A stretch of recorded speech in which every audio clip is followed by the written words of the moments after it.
हम 5 बहन भाई हैं। मेरी कहानी सिर्फ मेरी नहीं है, ये मेरी माँ की कुर्बानियों की कहानी है। हमारे हालात कभी इजी नहीं थे, फाइनेंशियली हम उतने स्ट्रांग नहीं थे, लेकिन एक चीज़ कभी कम नहीं हुई, मेरी माँ का हौसला और उनका यकीन।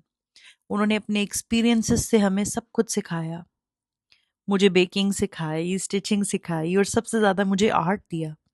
मैं शायद हमेशा से आर्ट की तरफ ज़्यादा इंक्लाइन रही और माँ ने कभी मुझे रोका नहीं।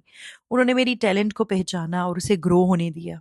चाहे हालात टाइट थे, लेकिन माँ ने इंश्योर किया कि हमारी स्कूलिंग कभी कॉम्प्रोमाइज़ ना हो। उनकी प्रायोरिटी हमारी एजुकेशन थी, ऑलवेज। हम कभी किसी चीज़ में वीक होते तो वो हमें डिस्करेज नहीं करती थी, वो हमेशा किसी और स्किल में एंगेज कर देती थी, ताकि हम कभी रुक ना जाएं, कभी टूट ना जाएं, कभी फाइनेंशियली किसी पे डिपेंडेंट ना हो जाएं।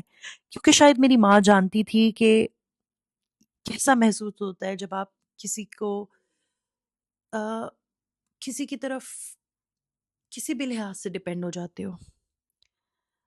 वो हमेशा कहती थी तुम लोग कुछ ना कुछ सीखो, अपने पैरों पर खड़े हो जाओ। और आज जो मैं आर्ट कर रही हूँ, जो क्रिएटिविटी मेरे अंदर है, ये सब मेरी माँ का दिया हुआ तोहफा है।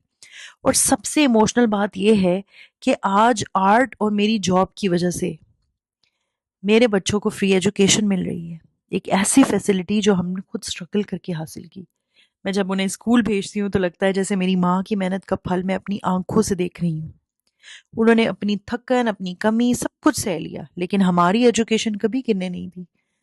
हमारे इंटरेस्ट को हमेशा पॉजिटिव डायरेक्शन में रखा। समटाइम्स आई फील मैं जो भी हूँ, जहाँ भी हूँ, मेरी माँ की वजह से हूँ।